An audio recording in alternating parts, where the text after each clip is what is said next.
انہوں نے پلٹ کر چرواہے کی طرف دیکھا اور آہستہ آہستہ چلتے ہوئے دوبارہ اس کے پاس آ گئے اور سرد آواز میں بولے، ہاں تو وہ سیاہ ٹوپی والا آدمی کہاں چھپا ہوا ہے؟ چرواہا گھبرا کر ادھر ادھر دیکھنے لگا۔ وہ کہنے لگے، نوجوان، میرا تعلق پولیس سے ہے، آپ کو کسی سے ڈرنے کی کوئی ضرورت نہیں ہے۔ چرواہے نے کہا، صاحب میں کہہ چکا ہوں، میں نے تو کسی سیاہ ٹوپی والے کو یہاں نہیں دیکھا ہے۔ پولیس والے نے کہا، مانتا ہوں آپ اچھی اداکاری کر رہے ہیں، لیکن شاید جانتے نہیں اس وقت آپ کس کی بات کر رہے ہیں۔ میرا نام انسپکٹر خان ہے اور مجھ سے کوئی بات چھپی نہیں رہ سکتی۔ میں دعوے سے کہتا ہوں آپ نے اس سیاہ ٹوپی والے کو دیکھا ہے۔ کیا میں غلط کہہ رہا ہوں؟ جی بالکل 100% غلط کہہ رہے ہیں، میں نے یہاں کسی کو نہیں دیکھا۔ چرواہے نے اعتماد سے جواب دیا، ٹھیک ہے، لیکن جب میں یہاں سے آگے جانے لگا تو آپ مسکرائے کیوں تھے؟ انسپکٹر خان کے لبوں پر مسکراہٹ تھی۔ چرواہے نے جھنجھلا کر جواب دیا کہ جناب اس کا مطلب یہ تو نہیں ہے کہ میں نے اس سیاہ ٹوپی والے کو چھپایا ہے۔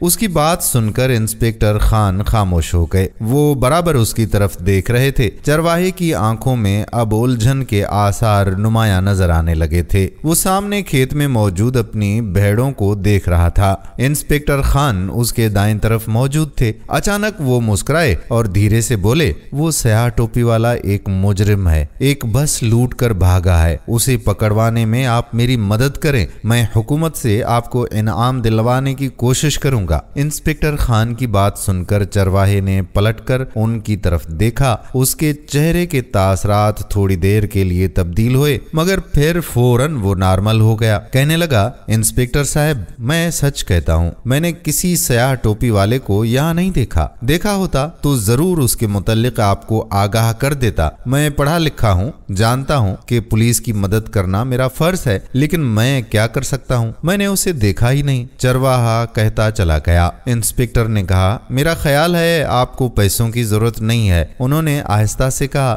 تو چرواہے نے چونک کر ان کی طرف دیکھا۔ انسپکٹر صاحب، 1 ہفتے بعد میری بہن کی شادی ہے، مجھے پیسوں کی کیسے ضرورت نہیں ہو سکتی؟ انہوں نے اچانک پوچھا، اچھا آپ کے والد صاحب کہاں ہیں؟ کیا مطلب؟ چرواہا اچھلا جیسے اسے کسی بچھو نے ڈنگ مار دیا ہو۔ اس کی آنکھوں میں زمانے بھر کی حیرت اور خوف در آیا تھا۔ انسپکٹر نے پھر سے پوچھا، میں نے پوچھا ہے کہ آپ کے والد صاحب کہاں ہیں؟ چرواہے نے جواب دیا، وہ ایک کام سے شہر گئے ہیں، بہن کی شادی ہے نا، تو کچھ سامان وغیرہ خریدنے کے لیے گئے ہوئے ہیں۔ انسپکٹر نے پھر سوال پوچھا، بھلا ان کا نام کیا ہے؟ ان کا نام ارسلان حمیدی ہے۔ چرواہے پر گھبراہٹ پوری طرح سے حاوی تھی۔ انسپکٹر نے کہا، کیا میں آپ کے پاس بیٹھ سکتا ہوں؟ چرواہا اچھل کر ایک دم پیچھے ہٹ گیا۔ کیوں آپ میرے پاس کیوں بیٹھنا چاہتے ہیں؟ انسپکٹر نے کہا کہ میں آپ کے والد صاحب سے ملنا چاہتا ہوں۔ چرواہے نے کہا، لیکن وہ آپ کا سیاہ ٹوپی والا؟ انسپکٹر نے کہا، اسے پھر پکڑ لوں گا، کیا وہ بھاگ نہیں جائے گا؟ چرواہے نے جلدی سے کہا، جی نہیں، وہ کہیں نہیں جا سکتا۔ وہ مسکرائے۔ نوجوان چرواہے نے مزید کوئی بات نہ کی۔ انسپکٹر خان اس کے قریب بیٹھ گئے اور کھیت میں چرتی اس کی بھیڑوں کو دیکھنے لگے۔ اچھا یہ تو بتائیں کہ وہ آئیں گے کس وقت؟ انسپکٹر خان نے اچانک گردن گھما کر چرواہے کی طرف دیکھا۔ اسے ایک طرف متوجہ کر کے وہ مسکرائے، پھر انہوں نے اس کا کندھا پکڑ کر ہلایا۔ میں نے پوچھا ہے کہ آپ کے والد صاحب کب آئیں گے؟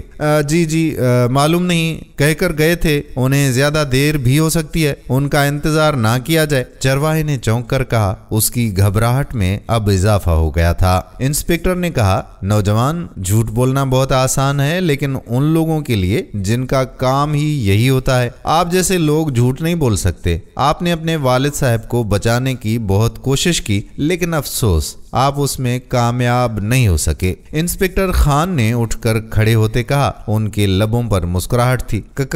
کیا مطلب؟ چرواہا حیرت سے اچھل پڑا۔ انسپکٹر نے کہا، میرا مطلب ہے آپ اس سیاہ ٹوپی والے کو بچا نہیں سکے، میں نے جان لیا ہے وہ کہاں چھپا ہے۔ انہوں نے اس کے انداز میں کہا، نہیں یہ نہیں ہو سکتا، یہ نہیں ہونا چاہیے۔ اف، میری چرواہے کے چہرے کا رنگ ہی فقہ ہو گیا۔ انسپکٹر خان نے گردن گھما کر اپنے عقب میں موجود ٹیلے کی طرف دیکھا اور نارمل آواز میں بولے، رحیم داد